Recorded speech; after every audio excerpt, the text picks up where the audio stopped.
بسم اللہ الرحمن الرحیم۔ اردو ریڈیو میں خوش آمدید۔ یہ ایک شدید سرد ترین رات تھی۔ میں چھت پر موجود ایک ایسے کمرے میں سو رہی تھی جہاں پر کاٹ کباڑ بھرا ہوا تھا۔ اس سرد ترین رات میں میرے پاس اوڑھنے کے لیے کمبل تک نہیں تھا۔ میں سردی سے تھر تھر کانپ رہی تھی۔ ایسے لگ رہا تھا کہ سردی کے مارے آج میری موت واقع ہو جائے گی۔ میرا پورا جسم نیلا پڑ رہا تھا۔ کمرے کا ایک دروازہ بھی ٹوٹا پڑا تھا، اسی لیے مکمل طور پر کمرہ بند نہ ہونے کی وجہ سے سرد ہوا کمرے میں پاس آ رہے تھے۔ اس سے پہلے کہ میں نیم بے ہوشی کی کیفیت میں چلی جاتی، مجھے ایسے لگا جیسے کسی نے مجھے سردی سے بچانے کے لیے میرے اوپر کمبل ڈالا ہو۔ شدید سردی میں اچانک گرمائش کا احساس میرے دل کو تقویت پہنچا رہا تھا۔ نیند میں جانے سے پہلے بس میری آنکھوں نے یہ دیکھا کہ جس نے بھی کمبل اوڑھایا تھا وہ ایک لمبے قد کا کالا لباس پہنے ہوئے انسان تھا۔ وہ جو کوئی بھی تھا، میں اسے شکر گزار نظروں سے دیکھ رہی تھی۔ دوسرے دن میں جیسے ہی اٹھ کر نیچے گئی تو میری ساس عجیب سی نظروں سے مجھے دیکھنے لگی۔ وہ شاید سمجھ رہی تھی کہ میں سردی میں ٹھنڈ سے اسی کمرے میں مر جاؤں گی، لیکن میں پھر بھی بھلی چنگی ان کے سامنے کھڑی تھی۔ اب میں دھیرے دھیرے گھر کے کام کاج نپٹانے لگی۔ تبھی میری جوان نند کمرے سے نکل کر آئی تھی۔ میں جلدی سے اس کا ناشتہ بنانے کچن میں چلی گئی۔ اگر تھوڑی سی بھی دیر ہو جاتی تو یقیناً میری ساس نے مجھے بہت مارنا تھا۔ میں جلدی جلدی ہاتھ پاؤں چلا رہی تھی۔ تبھی میری ساس کچن کے دروازے پر آ کھڑی ہوئی اور مجھ سے کہنے لگی، منوس، ایک ہی کام میں لگی رہے گی کیا؟ یا دوسرا بھی کوئی کام تجھے نظر آئے گا؟ چل اب جلدی سے مشین لگا لے۔ کپڑوں کا جو ڈھیر پڑا ہوا ہے وہ تیرا باپ آ کے دھوئے گا کیا؟ میں اپنی ساس کی بات سن کر کہنے لگی کہ نہیں اماں، ابھی دھو لوں گی سارے کپڑے، آپ فکر نہ کریں۔ میری ساس مجھے دیکھ کر منہ بنانے لگی اور پھر کہنے لگی کہ ہاں ابھی دھو لے گی، جیسے تیرے پاس تو جادو کی چھڑی ہے کہ یوں گھمائی اور یوں کام ہو گیا۔ تیری ہر ڈرامی میں برداشت نہیں کروں گی، یاد رکھنا یہ۔ وہ نہ جانے کتنی گالیاں دیتی رہی، لیکن میں اب چپ چاپ کچن کی صفائی کرتی رہی۔ اب ان کی یہ جلی کٹی باتیں سننے کی مجھے عادت ہو گئی تھی، کیونکہ میں ایک بیوہ تھی۔ انہوں نے مجھے گھر رکھ کر مجھ پر بہت بڑا احسان کیا تھا۔ ویسے بھی ان کی نظروں میں میں ایک منحوس لڑکی تھی۔ ان کا یہ کہنا تھا کہ جب سے میں ان کے بیٹے کی زندگی میں آئی تھی، میں نے اس کا جینا آرام کر دیا اور اسے اگلی دنیا میں پہنچا کر ہی دم لیا۔ وہ کہتی تھی کہ انہوں نے تو ترس کھا کر میرے سر پر ہاتھ رکھا تھا، لیکن کیا پتا تھا کہ تو آتے ہی میرے بیٹے کو کھا جائے گی۔ ان کی یہ بات غلط نہیں تھی، کیونکہ میرا شوہر کمال انتہائی خوبرو اور نوجوان آدمی تھا۔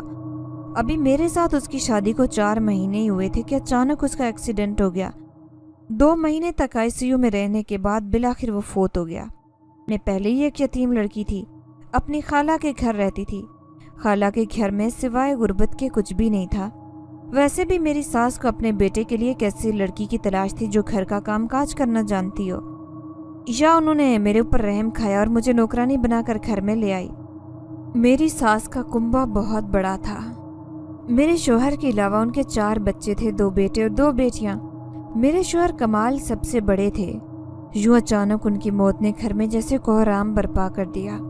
سب اس کی موت کا ذمہ دار مجھے ٹھہرا رہے تھے۔ اپنے شوہر کے مرنے کے بعد بھلا میں کہاں جاتی، کیونکہ خالہ اور اس کی فیملی یہ شہر چھوڑ کر دور جا بسے تھے۔ شاید خالہ بھی مجھ سے جان چھڑوانا چاہتی تھی، اس لیے میری شادی کر دینے کے بعد انہوں نے پلٹ کر میری خبر تک نہ لی۔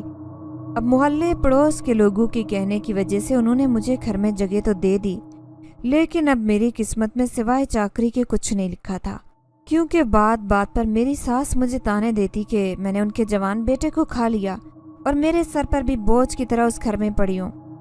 گھر کا سارا کام کاج کرنا میری ذمہ داری تھی، کیونکہ میری دونوں نندیں انتہائی ہر ڈرام اور کام چور تھی۔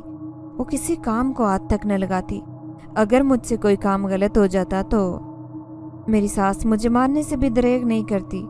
کبھی وہ میرے بال نوچنے لگتی، کبھی مجھے چپلوں سے مارتی، اور میری نندے اور دیور مجھے پٹتا دیکھ کر بہت خوش ہوتے اور من ہی من میں ہنستے رہتے۔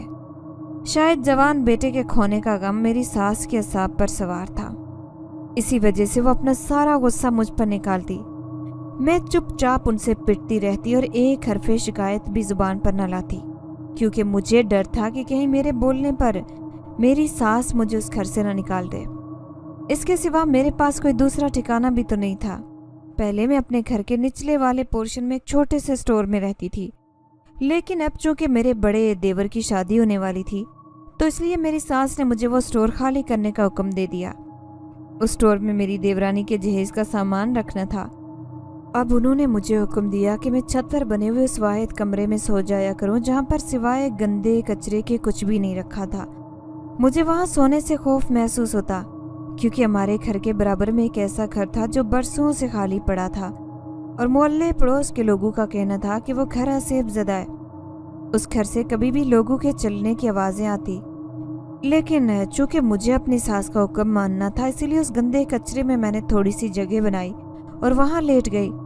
मेरे पास कोई गर्म बिस्तर तो नहीं था जो मैं अपने आप को ठंड से बचा सकती, इसलिए नाचार ज़मीन पर ही लेट गई।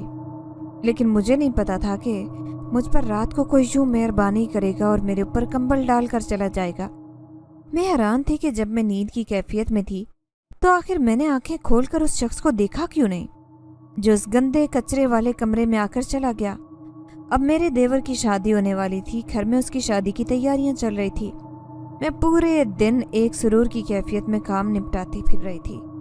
मेरी सास रोजाना बाजार के चक्कर लगाती, क्योंकि मेरी देवरानी की बरी तैयार कर रही थी। मैं जानती थी कि मुझे उस शादी में हरगिज़ शिरकत करने नहीं दी जाएगी, क्योंकि मेरी सास के कहने के मुताबिक मैं एक मनूस लड़की थी और अपनी मनूसियत का साया नए दुल्हा दुल्हन पर डाल देती। कभी मोहल्ले पड़ोस की कोई औरत आ जाती तो मुझे तरस भरी नज़रों से देखती, लेकिन मैं जानती थी कि कोई भी औरत मेरी मदद नहीं कर सकती और ना ही मुझे उन मुश्किलात से निकाल सकती है। लेकिन चूंकि अब मैं छत पर रहने लगी थी तो ऐसे लगता कि रोज़ाना कोई ना कोई मेरे कमरे में आता है और मुझ पर गर्म कंबल डालकर चला जाता है। मैं हैरत से सोचती कि भला मुझ जैसी मनूस लड़की से किसको इतनी हमदर्दी हो गई जो मुझ पर यूं तरस खा रहा था। फिर दूसरे दिन घर में शादी थी और मेरी सास का कहना था कि जब तक शादी खत्म नहीं हो जाती तुमने इस कमरे से बाहर नहीं आना। अब मैं उस कमरे में छुपकर नीचे से आवाज़ें सुन रही थी, जहाँ पर शहनाइयों और ढोल की आवाज़ आ रही थी। मैं उस कमरे में चुप्पी खामोश बैठी थी, तभी दरवाजे से कोई अंदर आया। आने वाले ने मुकम्मल तौर पर एक काली चादर ओढ़ रखी थी और उस काली चादर से सिर्फ उसकी आंखें बाहर झांक रही थी। मैं खौफजदा सी उठ खड़ी हुई। मैं समझी कि शायद कोई मेहमान है जो भूले से इस कमरे में आ गया है। तभी वो आदमी मुझसे कहने लगा कि मैं तुम्हारी मदद करने आया हूँ। मैं घबरा कर उस आदमी से कहने लगी कि आप जो कोई भी हैं खुदा के लिए यहाँ से चले जाएं। अगर किसी ने आपको मेरे कमरे में देख लिया तो वो मुझ पर बदचलनी के इल्जामात लगा देंगे। वो आदमी कहने लगा कि घबराओ मत, अब मैं तुम्हारे अलावा किसी को दिखाई नहीं दूंगा, क्योंकि मैंने सिर्फ अपने आप को तुम्हारे सामने जाहिर किया है। अब मैं हैरान होकर उसे देख रही थी। फिर वो कहने लगा कि मैं कोई इंसान नहीं बल्कि एक जिन ज़ादा हूँ जो तुम्हारी ज़िंदगी बदलने आया हूँ। अगर तुमने अपनी ज़िंदगी भी बाकी लोगों की तरह खुशबाश गुजारना चाहती हो तो कल रात को ये सब शादी में चले जाएंगे। उसके बाद तुम्हें मुझसे मिलने बराबर वाले घर में आना होगा, तुम्हारी ज़िंदगी बदल जाएगी। लेकिन साथ ही मेरा एक छोटा सा काम भी करना होगा। तुम्हें अभी किसी की मदद की ज़रूरत है, ऐसे ही मुझे भी तुम्हारी मदद की ज़रूरत है। मैं खौफ से उस जिन जात को अपने सामने यूं खड़ा देख रही थी, जो मुझसे बड़ी भारी मर्दाना आवाज़ में बातें कर रहा था। अब वो मुझसे कह रहा था कि बोलो, करोगी मेरा काम। मैं बेचारगी से उसके सामने सर हिलाने लगी, क्योंकि मैं बुरी तरह खौफजदा थी। तभी मेरे सामने ढेर सारा धुआं उभरा और वो धुएं में गायब हो गया। भला एक जिनजादे को मुझ जैसी बेवा लड़की से क्या काम हो सकता था। मैं पूरी रात सो नहीं सकी। दूसरी सुबह जब मैं नीचे उतरी तो मेरी सास मुझे देखकर कहने लगी कि अच्छा हुआ इसी कमरे में बैठी रही तू, वरना लोग तुझे देख लेते तो तरह तरह की बातें बनाते। आज रात सबने बारात लेकर जाना है, इसलिए तुम घर पर रुकोगी और घर की हिफाजत की जिम्मेदारी तुम्हारे सर होगी। मैंने सास की बात सुनकर उससे कहा कि जी अम्मा, मैं घर का ख्याल रखूंगी। अब मैंने सास से तो कह दिया, लेकिन मैं अंदर से बुरी तरह से डरी हुई थी, क्योंकि मुझे अच्छी तरह याद था कि उस जिनजादे ने मुझे ताकीद की थी कि कल रात 12 बजे के बाद मुझे उसी आसिफज़दा घर में उससे मिलने जाना है। अब भला मुझे यूं अकेले घर में देखकर तो उसने आ ही जाना था। उस घर में, पूरे घर में ऐसे चहल पहल मची थी कि हर किसी को शादी में जाने की जल्दी हो रही थी। धीरे धीरे घर में सन्नाटा छाने लगा और सब घर वाले शादी में चले गए।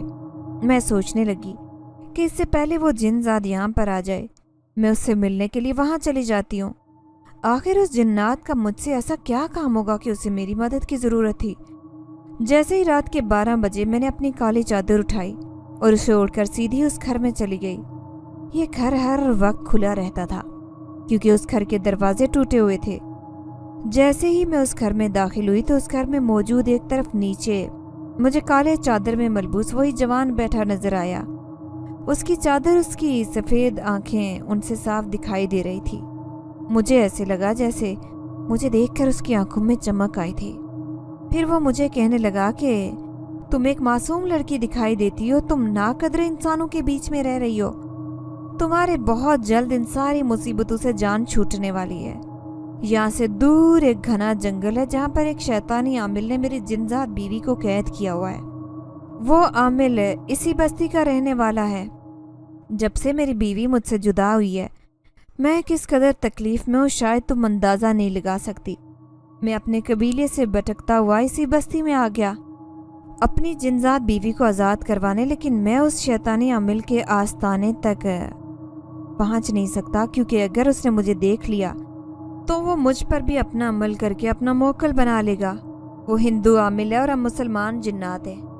मेरी बीवी जब से उसकी कैद में थी तो उसने एक शैतानी अमल करने से साफ इनकार कर दिया, जिसकी वजह से उसने उसे घने जंगल के पुराने पेड़ में कैद कर दिया है। उस जंगल तक तो मेरी रसाई मुमकिन नहीं, मुझे उस पेड़ का ना ही पता है। उस आमिल ने जिस कपड़े पर वो अमल किया था वो उसी के पास है।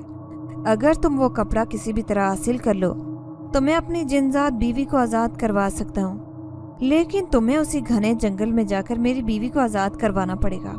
मैं तुम्हारी मदद करता रहूँगा, लेकिन मैं उस जंगल में भी नहीं जा सकता क्योंकि वहाँ पर खूनखार जिन्नात और चुड़ैलें रहती हैं। इसमें ऐसी बदरूहें भी हैं जो किसी भी इंसान को देखकर उसके खून की प्यासी हो जाती हैं। लेकिन मैं तुम्हारे हाथ में वो तावीज़ दूंगा जिसकी वजह से वो शैतानी मखलूक़ात तुम्हारा कुछ भी नहीं बिगाड़ सकेगी। अगर तुम मेरा ये काम कर दोगी तो बदले में तुम मुझसे जो चाहोगी तुम्हें दूंगा। वो जिन्नात मुझे ये सब कह रहा था और मैं अक्का बक्का उसकी बातें सुन रही थी। भला मुझ जैसी कमज़ोर दिल लड़की जिसने आज तक एक मक्खी भी नहीं मारी थी वो इतना बड़ा काम कैसे कर सकती थी। मैं उस जिन्नात से कहने लगी कि मैं तुम्हारा काम तो कर दूंगी, लेकिन मेरी गैर मौजूदगी में मेरी सास मुझे दोबारा घर में रखने को तैयार नहीं होगी। वो जिन्नात कहने लगा कि तुम फिक्र ना करो, जब तुम इस घर से मेरा काम करने के लिए निकलोगी तो मैं तुम्हारी शक्ल में तुम्हारे साथ घर में मौजूद रहूँगा। तुम्हारी सास ये समझेगी कि तुम हर वक्त घर में ही मौजूद हो। फिर मैं उस जिन्नात से कहने लगी कि ठीक है, मुझे 1-2 दिन सोचने के लिए दो, मैं कल तक तुम्हें बता दूंगी। वो एक आस और उम्मीद भरी नज़रों से मुझे देख रहा था, लेकिन जो काम वो मुझसे करने का कह रहा था वो भी किसी खतरे से खाली नहीं था। फिर मैं घर आकर सोचने लगी कि क्या ही अच्छा हो अगर मेरी ज़िंदगी भी दूसरों की तरह हो जाए, मैं भी अपनी ज़िंदगी सुकून और आराम से बसर कर सकूं। मैं उस जिन्नात का काम ज़रूर करूंगी, भले उसके लिए मुझे कितनी बड़ी कीमत क्यों न चुकानी पड़े। मैं भी अपनी ज़िंदगी बदलना चाहती हूँ, आम लोगों की तरह खुश रहना चाहती हूँ। फिर जब मेरी देवरानी उस घर में आ गई तो मुझे अपने फैसले पर मोहर जब्त करना पड़ी, क्योंकि सब लोग उसके चाव चूंचले नाज नखरे उठा रहे थे, क्योंकि वो एक अमीर घराने से ताल्लुक़ रखती थी जबकि मेरे पास कुछ भी नहीं था। मैं किसी बेकारन से कम नहीं थी। मेरी सास ने मुझे पहले ही कह दिया था कि तुम अपने गंदे वजूद का साया नई दुल्हन पर हरगिज़ नहीं पड़ने देना और उससे दूर भी रहना। अब मैं सोच रही थी कि कल को उसने मुझे अपनी देवरानी की नौकरानी बनाकर रख देना है। मेरी तो उस घर में कोई भी औकात नहीं थी। दूसरे दिन मैंने उस जिन्नात को कह दिया कि मैं तुम्हारा काम करने को तैयार हूँ, लेकिन बदले में मुझे भी तुम्हारी मदद की ज़रूरत होगी। वो मुझे राज़ी देखकर खुश था। फिर कहने लगा कि ठीक है, आज से मैं तुम्हारा रूप बदल कर तुम्हारे घर में रहूँगा। इस बात की किसी को खबर नहीं होगी। सबसे पहले तुम्हें उस शैतानी आमिल के आस्ताने पर जाना होगा और वहाँ से वो कपड़ा उठाना होगा जिस पर उस शैतानी आमिल ने अमल किया है। उस कपड़े का रंग गहरा सुर्ख है। वहाँ पर जुमेरात के दिन रश रहता है, तुम्हें जुमेरात के दिन ही वहाँ जाना होगा। मैंने उस जिन्नाज़ादे की सारी बातें ज़हन नशीन कर ली। अब मैं घर वापस आ गई। जैसे ही मैं घर में दाखिल हुई तो सामने ही मेरी सास खड़ी थी, जो मुझे शोला बार निगाहों से घूर रही थी। फिर उसने मुझे जोरदार धक्का दिया और मुझे कहने लगी कि कहाँ मुँह काला करती फिर रही हो, आज तुम घर से ना निकली और मैं देख रही हूँ कि जब से मैं शादी में मगन हुई हूँ तुमने तो पाँव बाहर निकालना शुरू कर दिए। वो मुझे लातों से मार रही थी और मैं चुपचाप उसकी मार सह रही थी। मैं सोचने लगी कि बस कुछ दिन तक ये सब कुछ है, उसके बाद मेरी जिंदगी हमेशा के लिए बदलने वाली है। मेरी नई देवरानी ये सब तमाशा देख रही थी और उसे शायद बहुत मजा आ रहा था। उसके लिए तो ये सब कुछ किसी फिल्म या ड्रामे से कम नहीं था। अब मेरी सास मुझसे कहने लगी कि चल यहाँ से दफा हो, किचन में ढेर सारे बर्तन पड़े, सारे बर्तन मुझे सुबह तक धुले हुए मिलना चाहिए और किचन अच्छी तरह साफ करके सोना। अब मैं किचन में खड़ी सारे बर्तन धो रही थी। दिल ही दिल में सोचने लगी कि मैंने अच्छा फैसला किया उस जिन जात का साथ देने का। आज नहीं तो कल मेरी जिंदगी जरूर बदलेगी। फिर 2 दिन बाद जुम्मे रात का दिन आ गया। आज मुझे असर के बाद उसी शैतानी आमिल के आस्ताने पर जाना था। आज घर में रश भी बहुत ज्यादा था और मुझे घर से निकलने का मौका नहीं मिल रहा था। मैं शदीद मायूसी की कैफियत में छत पर गई तो ऐसा महसूस हुआ कि जैसे मेरे सामने कोई लड़की खड़ी थी, वो भी मुझसे पीठ मोड़कर। उसने बिल्कुल मेरे जैसा लिबास पहना था और कद काठ में भी वो मेरे जितनी थी। जैसे ही मैंने उसके कंधे पर हाथ रखा तो उसने मुड़कर मुझे देखा। मैं खौफ से उछल पड़ी। वो कोई और नहीं बल्कि मैं ही थी। मैं अपने आप को हैरत से खड़ी देख रही थी, लेकिन जब उस लड़के ने बात की तो उसकी आवाज़ कितने भारी और मर्दाना थी। फिर वो मुझसे कहने लगा कि आज से तुम्हारा काम शुरू हुआ। अब मैं तुम्हारी ज़िंदगी जीऊँगा और तुमने मेरी मदद करनी है। मैं तुम्हें घर से निकलने में मदद करूँगा। ये मेरी काली चादर ओढ़ लो। जब तुम इस घर से निकलोगी तो किसी की नज़रों में नहीं आ सकोगी। वो जिनजात जो मेरा रूप धार कर मेरे सामने खड़ा था, उसने कंधों से चादर उतारी और मुझे पहना दी। मुझे कुछ घबराहट और खौफ महसूस हो रहा था, लेकिन बहरहाल अब मैंने उसके काम करने की हामी भर ली थी, इसीलिए मुझे उसके कहे पर अमल करना था। जैसे ही मैं नीचे उतरी तो मुझे किसी ने देखा तक नहीं। अब मैं सास के सामने बड़े आराम से गुजर गई, लेकिन उसने निगाह उठाकर देखा तक नहीं, क्योंकि मैं तो किसी को नजर ही नहीं आ रही थी। जब मैं घर से अच्छी खासी दूर निकल आई तो मैंने वो चादर उतार दी। अब मेरे कदम उस शैतानी आमिल के आस्ताने पर थे, जो एक हिंदू था और अब काला जादू करने का माहिर था। उस आमिल के बारे में 2-3 दफा अपनी सास के मुंह से भी सुन चुकी थी कि वो किस कदर भयानक धंधा करता था।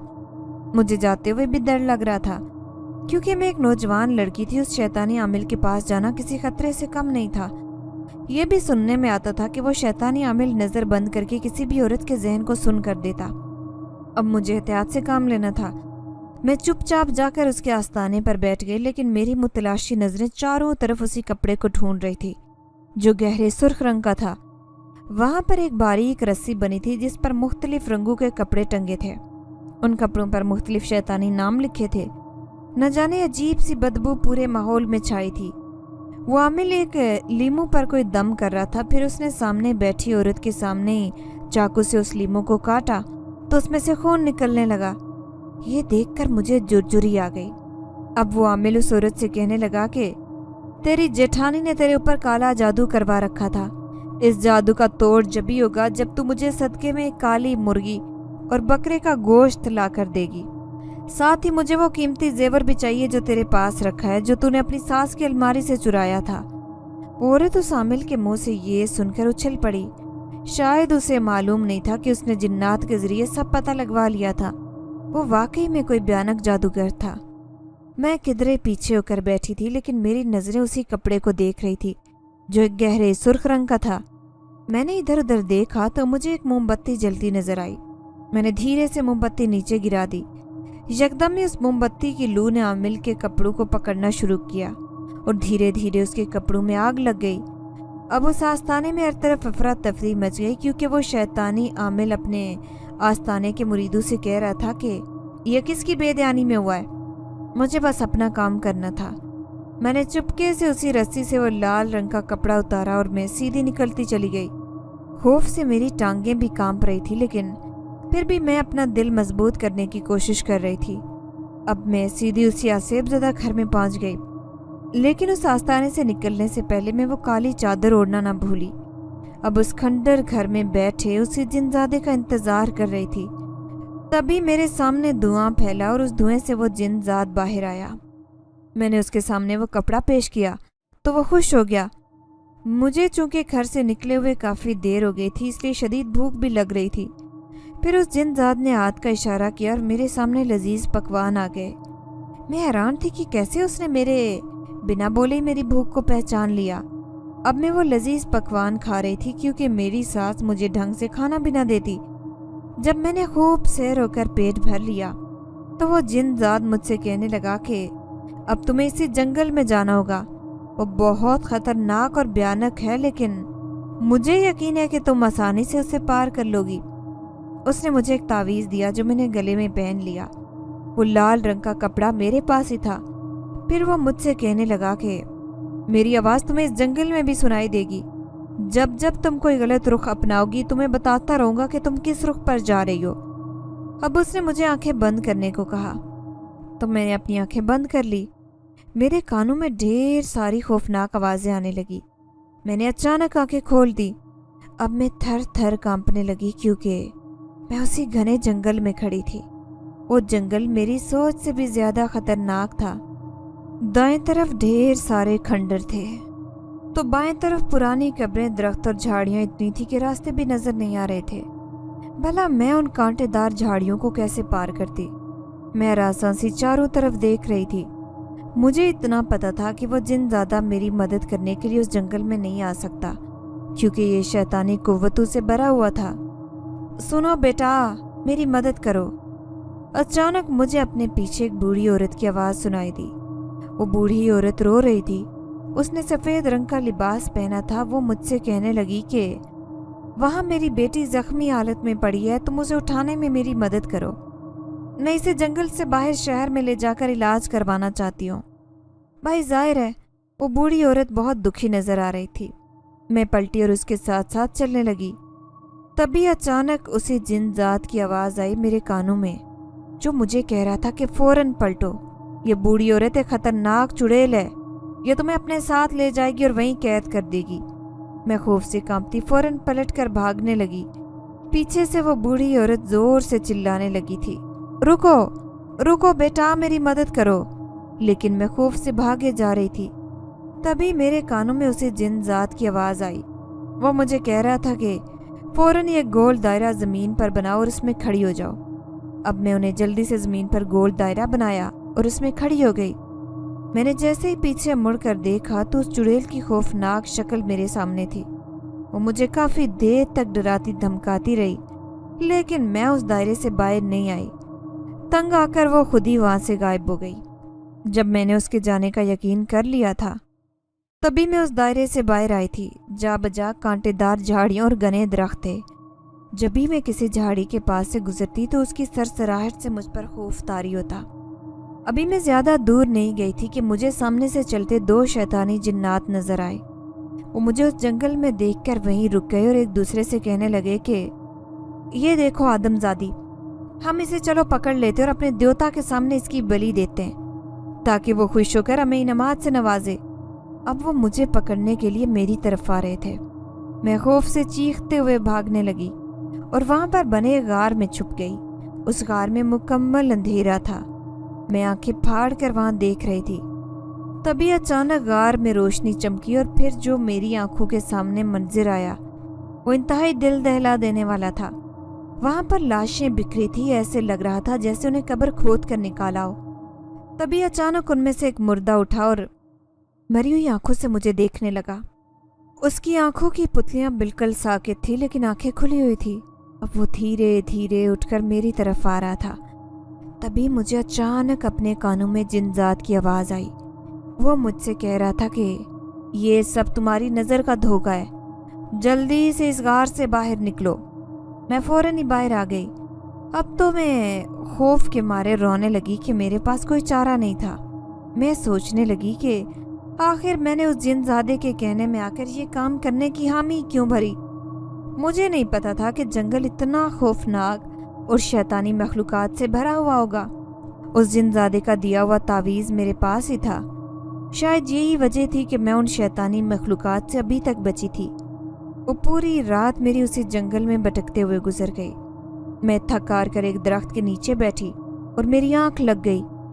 तभी अचानक मुझे ख्वाब में नजर आया कि 2 खौफनाक शक्ल वाले शैतानी जिन्नात मुझे घसीटते हुए कहीं ले जा रहे थे। मैं उनसे अपने आप को छुड़वाने की कोशिश कर रही थी, लेकिन बेबस नजर आ रही थी। तभी मैंने देखा कि एक एक खून का तालाब वहां बना हुआ था, जिसमें वो शैतानी जिन्नात मुझे धक्का देने की कोशिश कर रहे थे। मैं अपने आप को छुड़ा नहीं सकी और उन्होंने मुझे उसी तालाब में फेंक दिया। अब मेरा पूरा वजूद खून में लथपथ उस तालाब में तैर रहा था। मैं अपने आप को बचाने के लिए हाथ पांव मार रही थी, लेकिन उस तालाब में डूबती रही। तभी मेरी उस खौफनाक ख्वाब को देखकर आंख खुली। मैं शुक्र अदा करने लगी कि ये सिर्फ मेरा ख्वाब था और कुछ भी नहीं। अब सुबह की रोशनी चारों तरफ फैल रही थी। रात के भयानक मंजर की निस्बत दिन कुछ साफ सा महसूस हो रहा था। शदीद भूख ने भी मुझे सताया हुआ था। मैं उसी जंगल में घूम फिर कर देखने लगी कि शायद कोई खाने की चीज़ मेरी दस्तरस में आ जाए ताकि मैं अपना पेट भर सकूं। तभी मेरी नज़र एक दरख्त पर पड़ी जिस पर रंग बिरंगे फल लगे थे। मुझे ये देखकर हैरत हुई कि सारे ही फल एक दूसरे से बहुत मुख्तलिफ थे और उनका रंग भी ऐसा था। वो दरख्त निहायत घना था और ऐसा लग रहा था कि किसी ने सदियों से उस दरख्त के फल को ना खाया हो। मैं ललचाई हुई नज़रों से उस फल को देख रही थी और मुझे भूख भी लग रही थी। तभी मैं आगे बढ़ी और हाथ बढ़ाकर उस दरख्त के फल को तोड़ना चाहा, लेकिन अचानक ही मेरे कानों में उसी जिनजादे की आवाज़ सुनाई दी। वो जिनजादा मुझे कह रहा था कि खबरदार, अगर इन फलों को हाथ लगाया तो अगर तुमने इस दरख्त के फलों को खा लिया तो इस तावीज़ का असर ख़त्म हो जाएगा, इसीलिए यहाँ पर कोई भी चीज़ खाने की कोशिश ना करना। अब मैं शदीद मायूसी की कैफियत में गिरफ्तार थी। भला कब तक अपनी भूख बर्दाश्त करती। उसी जंगल में चलते चलते अचानक मुझे एक ऊंची पहाड़ी नजर आई। वहां पर एक छोटा सा घर बना हुआ था। उस पहाड़ी पर चढ़कर जाना भी आसान नहीं था, क्योंकि एक कठिन रास्ता मेरा मुंतजिर था। भला उस खौफनाक जंगल में कौन रहता होगा, यही सोचकर मैं उसी की तरफ जाने लगी। उस घर तक पहुंचने में मेरे पाँव में छाले पड़ गए, लेकिन फिर भी मैंने सब्र किया और मुसलसल उसी पहाड़ी पर चढ़ती रही। वो एक अजीब सी झोंपड़ी थी जो दूर से दिखने में एक घर की माने दिखाई दे रही थी। जैसे ही मैं झोंपड़ी पर दाखिल हुई, मैं ये देख कर हैरान रह गई कि वहाँ एक बुजुर्ग इंसान बैठा था जिसके हाथ में तस्बीह थी और गले में बड़ी बड़ी मालाएं पहन रखी थी। मैंने उन्हें सलाम किया तो वो सर हिलाकर मेरे सलाम का जवाब देने लगे। फिर मैं उनसे कहने लगी कि बाबा जी, मैं एक मुश्किल में गिरफ्तार हूँ। मैंने किसी से उसकी मदद का वादा किया, लेकिन अब डर गई और वापस जाने का सोच रही हूँ, क्योंकि मुझे नहीं लगता कि अपने मकसद में कामयाबी हासिल कर सकूंगी। फिर वो बाबा जी मुझसे पूछने लगे कि कैसा मकसद, मुझे पूरी बात बताओ। मैंने शुरू से आखिर तक उन्हें सब कुछ बता दिया कि मैं किस तरह एक कैदी जिंदादी की तलाश में इस जंगल में आई हूँ। फिर बाबा जी कहने लगे कि हाँ, मुझे यकीन है वो इसी जंगल में कैद है, उसकी चीखें अक्सर सुनाई देती हैं, इसलिए तुम इस मकसद को पूरा करने के लिए उसे जंगल से जाना। मैं बाबा जी की बात सुनकर बेचारगी से उसे देखने लगी। फिर दिल में आए कि बाबा जी को कहूँ कि मुझे भूख लगी है, अगर आपके पास कोई खाने की चीज़ है तो मुझे दे दो। शायद उन्होंने मेरे दिल की कैफियत जान ली। फिर थैले में से एक सेब निकाल कर दिया। वो इंतहाई लाल और मीठा था। एक सेब को खा लेने के बाद मुझे ऐसे लगा जैसे मेरा पेट ऊपर तक भर गया हो। मैं उन्हें खुदा हाफिज कहती उस झोंपड़ी से बाहर आई। अभी मैं उतर रही थी कि मुझे अपने कानों में जिनजादे की आवाज़ आई, जो मुझे कह रहा था कि ये बाबा जी हकीकत में जिंदा नहीं बल्कि एक नेक जिन्नात की रूह थी जो तुम्हारी मदद करने की गर्ज से जंगल में आई थी। मैं उसकी बात सुनकर खौफजदा हो गई। पीछे पलटकर देखा तो उस झोंपड़ी का कोई नामो निशान नहीं था। इसका मतलब था कि ये सब मेरी नज़र का धोखा था। सिर्फ मेरा पेट भरने की गर्ज से मुझे वो बाबा जी दिखाई दिए। न जाने मजीद क्या कुछ मेरे साथ उस जंगल में होने वाला था। अब मैं धीरे धीरे चारों तरफ घूम फिर कर शाम हो लेने से पहले उस दरख्त को ढूंढना चाहती थी। तभी घूम फिर कर दोबारा पुराने कब्रिस्तान के पास पहुंच गई। अब मुझे ये देखकर हैरत का झटका लगा कि उस कब्रिस्तान में 3-4 नन्हे बच्चे खेल रहे थे। मैं एक दरख्त के पीछे छुपकर उन्हें देखने लगी। तभी वो उछलकर कभी दरख्त पर चढ़ जाते तो कभी नीचे आते, कभी किसी कब्र में बैठते तो कभी उसके अंदर गायब होते तो कभी बाहर निकल आते। काफी देर तक यही मंजर मेरी आंखों के सामने था। मैं बिल्कुल साकित खामोश बैठी देखती रही। फिर मैं चुपके से दूसरी तरफ निकली और उन झाड़ियों के बीच चलने लगी। तभी मुझे वहाँ पर सामने एक सूखा हुआ दरख्त नजर आया। वहाँ पर मौजूद सारे दरख्त सरसब्ज और तरोताज़ा थे, लेकिन ये दरख्त इंतहाई सूखा और पुराना नजर आ रहा था। मैंने अपने बड़ों से सुन रखा था कि जिस दरख्त पर कोई अमलियात वगैरह किए जाते हैं उसके पत्ते सूख जाते हैं। मेरा दिल धड़कने लगा। मैं सोचने लगी कि कहीं ये वही दरख्त तो नहीं जहाँ जिनज़ादी कैद है। जैसे ही उस दरख्त के पास पहुंची तो मुझे उस दरख्त से नस्वानी चीखों की आवाज़ सुनाई दी, जो एक औरत की थी और कह रही थी कि मेरी मदद करो, मुझे यहाँ से बाहर निकालो। तभी मेरे कानों में उसी जिनजात की उभरते हुए जज्बात सी आवाज़ आई थी, जो मुझे कह रहा था कि जल्दी करो, इसी दरख्त में कैद है मेरी जिनजादी, उसे फ़ौरन आज़ाद करवाओ। अब मैं हैरत से चारों तरफ देख रही थी। मुझे समझ नहीं आई कि भला मुझे क्या करना है। वो जिनजात मुझे कहने लगा कि इस लाल कपड़े को फ़ौरन जला डालो, इसकी राख इस दरख्त पर डालना। अब भला मैं उस कपड़े को कैसे जलाती? फिर मैंने बड़ी मुश्किल से 2 पत्थर ढूंढे और उन्हें आपस में टकरा कर आग पैदा करने की कोशिश की। मेरी कोशिश कामयाब हुई और पत्थरों से एक चिंगारी निकली जिसने उस लाल कपड़े को पकड़ लिया था। अब वो लाल कपड़ा पूरा जलकर खाकिस्तर हो गया। उसकी जली हुई राख ज़मीन पर बिखरी थी। मैंने उस राख को इकट्ठा किया, उसे दरख्त पर पूरी कुव्वत से फेंक दिया। अब जंगल में हर तरफ धुआं ही धुआं फैल गया और उसी धुएं में से खूबसूरत से जिनजादी मुझे नजर आई। वो हाल से बेहाल पड़ी थी। ऐसे लगता था कि सदियों बाद वो जिनजादी उस दरख्त की कैद से आज़ाद हुई हो। वो मुझे देखकर मुस्कुरा रही थी। फिर मुझे कहने लगी कि जल्दी करो, अब हम दोनों को इस जंगल से निकलना होगा, वरना ऐसा न हो कि दोबारा किसी शैतानी जिन्नात की कैद में आ जाए। फिर थोड़ी देर बाद हम सही सलामत उस जंगल से निकल आए। अब हम उसी आसेबज़दा घर में पहुंच गए थे जहाँ पर वो दोनों रहते थे और दोनों मियाँ बीवी जिनजादे और जिनजादी आपस में गले मिल रहे थे और वो निहायत ही खुश लग रहे थे। मैं उन्हें यूं हंसता मुस्कुराता देखकर दिली खुशी महसूस कर रही थी। फिर वो जिनजादा मुझसे कहने लगा कि आज हम इस घर को छोड़कर हमेशा के लिए यहाँ से जा रहे हैं, क्योंकि मैं सिर्फ अपनी जिनजादी को पाने के लिए इस घर में आया था। वो मेरा ढेरों शुक्रिया अदा कर रहा था, लेकिन मैं सोचने लगी कि इसने मेरी मदद करने का वादा किया था, जो शायद ये भूल बैठा है। मेरे देखते ही दोनों वहाँ से मेरी नज़रों से गायब हो गए और मैं मायूसी से उठकर घर आ गई। जब मैं वापस आई तो ये देखकर हैरान रह गई कि मेरी सास बिस्तर से लगी पड़ी थी। वो एक हट्टी कट्टी तंदुरुस्त औरत थी, लेकिन उसे यूं बीमार हालत में बिस्तर पर पड़े देखकर मैं हैरान हो गई। तभी मेरी नंद कमरे से निकली, जिसकी दोनों आंखें सूजी थी। ऐसे लगता था जैसे वो बहुत दिन से रोई हो। मैं यूं ही घर के काम काज निपटाने लगी। घर की सूरत-ए-हाल कुछ समझ नहीं आ रही थी। भला मेरे एक माह घर से गायब रहने के बाद घर की ये हालत कैसे हो गई? शाम हुई, मेरा देवर नौकरी से आया और मेरी देवरानी के कमरे में घुस गया। मैं किचन में खाना बना रही थी, तभी मैंने देखा मेरी देवरानी बहुत ज़्यादा बन ठन कर कमरे से निकली। शायद वो लोग कहीं घूमने जा रहे थे। मेरी सास ऐसे बीमार पड़ी थी और ऐसे में मेरी देवरानी का यूं घर से बाहर घूमने फिरने जाना हैरत की बात थी। फिर थोड़ी देर बाद मुझे पता चल गया कि मेरी नंद के रोने की वजह क्या थी। उसकी मंगनी बचपन में उसकी फुफ्फो के घर में हुई थी और अब ये मंगनी टूट गई थी, जिसकी वजह से वो रो रो कर बेहाल हुई पड़ी थी। ये बात मुझे मेरी छोटी नंद ने बताई थी। फिर मैं उससे चुपके से पूछने लगी कि अम्मा को क्या हुआ है, वो ऐसे क्यों बिस्तर पर पड़ी है? तो वो मुझे कहने लगी कि जब से छोटी भाभी इस घर में आई है, अम्मा बीमार रहने लगी है। अब अम्मा से खड़ा भी नहीं हुआ जाता, उन्हें चक्कर आते हैं, वो नीचे ज़मीन पर गिर जाती हैं। न जाने अम्मा को क्या हो गया है। मैं हैरान थी कि ये सब घर में क्या हो गया है, ऐसा तो आज तक नहीं हुआ था। मैं अभी भी उसी कमरे में सो रही थी जो छत पर बना था, इसलिए जब रात को सोने के लिए गई तो आधी रात को अचानक मेरी आँख खुल गई जब मैंने अपने सामने किसी को खड़े पाया। मैं ये देखकर हैरान थी कि वही जिनजाद मेरे सामने खड़ा था। फिर मैं उससे नाराज़गी से देखने लगी और उससे कहने लगी कि तुमने तो मेरी मदद करने का वादा किया था, लेकिन अपनी बीवी जिनजादी को लेकर तुम फौरन यहाँ से चले गए। फिर वो मुस्कुराया और मुझे कहने लगा कि अब तुम्हारी मदद करने का टाइम आ गया है और मैं तुम्हारी मदद करने की गर्ज से ही तुम्हारे सामने आया हूँ। अब मेरी बात गौर से सुनो।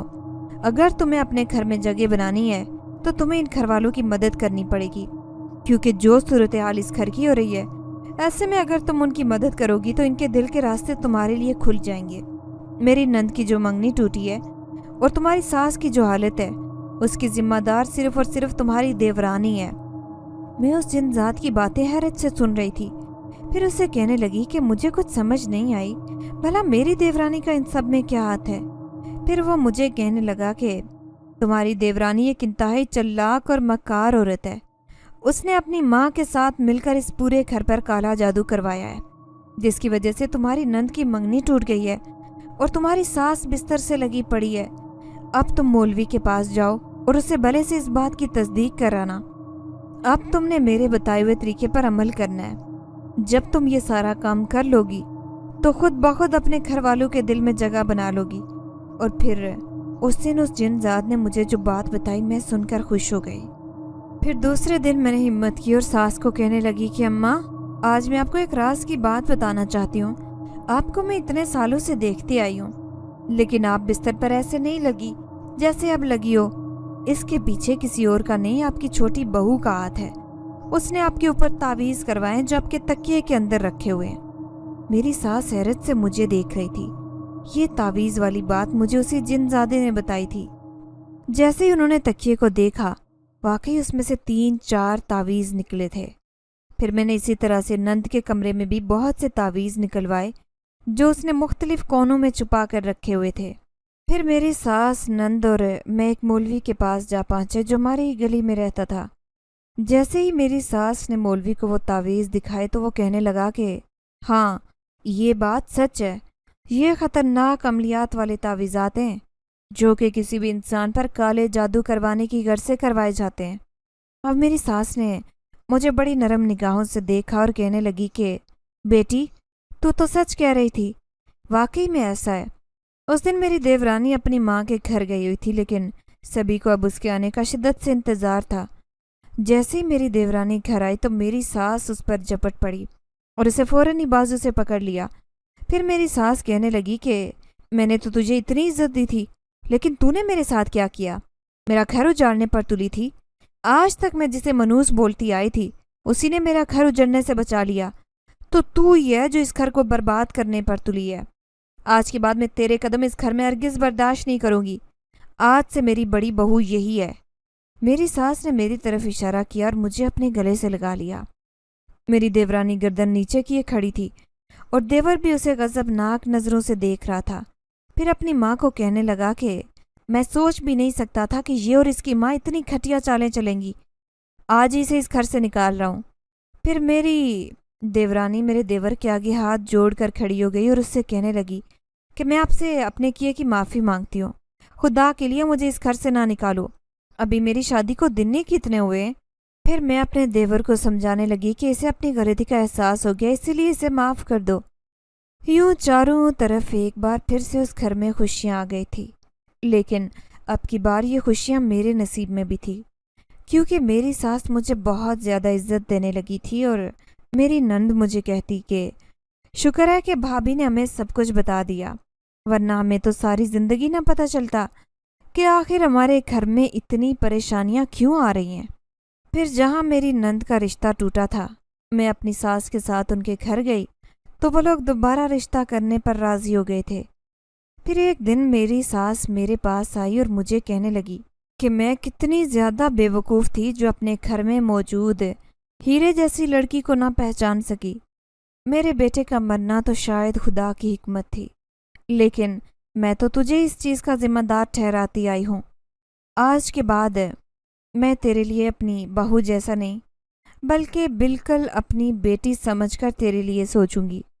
اسی لیے اب میں نے فیصلہ کر لیا ہے کہ اپنی بیٹی نازو کے ساتھ ساتھ میں اب تیری بھی شادی کر دوں گی، کوئی بھی اچھا سا رشتہ تیرے لیے دیکھ کر۔ ویسے بھی مجھ سے کئی لوگوں نے تیرا رشتہ بھی مانگا، لیکن میں نے اپنی جلن اور خود غرضی میں ان رشتوں سے انکار کر دیا تھا۔ لیکن اب میں تجھے اپنی بیٹی سمجھ کر اسی گھر سے رخصت کروں گی۔ ان کی ساری یہ باتیں سن کر میں سرشار سے سر جھکا کر رہ گئی۔ آخر کار میرے دل کے آنگن میں بھی خوشیوں کے پھول کھلنے والے تھے۔ پھر چند دن بعد ہی ایک سرکاری نوکری والے لڑکے کا رشتہ میرے لیے آ گیا تھا، اور پھر میری ساس نے بھی اس رشتے کے لیے ہاں کر دی تھی۔ اب یوں میری اور میری نند نازو کی شادی بھی ایک ساتھ ہی ہو رہی تھی۔ میں مایوں کے جوڑے میں ملبوس اپنے گھر کی چھت پر کھڑی تھی جب اچانک ہی مجھے اپنے پیچھے سے کسی کی ایک آواز آئی تھی۔ وہ وہی جن ذات تھا جو مجھے کہہ رہا تھا کہ دیکھو میں نے کس طریقے سے تمہاری مدد کی، اب تمہاری زندگی میں تو یہ کوئی بھی تکلیف یا پریشانی نہیں رہے گی۔ میں اس کا شکریہ ادا کرنے لگی۔ بلا شبہ اس جن ذات نے اپنا وعدہ پورا کر دکھایا تھا۔ میں نے اس کے لیے زندگی میں آسانی کی تھی تو بدلے میں اس نے بھی میری زندگی مجھ پر آسان کر کے رکھ دی تھی۔ 2 دن بعد ہی مجھے اس گھر سے رخصت ہو کر جانا تھا، پورے عزت اور احترام کے ساتھ۔ اگر آپ کو ہماری یہ کہانی پسند آئی ہے تو لائک کیجیے، شیئر کیجیے، اور اگر ابھی تک آپ نے ہمارا چینل سبسکرائب نہیں کیا تو اردو ریڈیو کو لازمی سبسکرائب کیجیے۔ ملتے ہیں اگلی ویڈیو میں۔ اللہ حافظ۔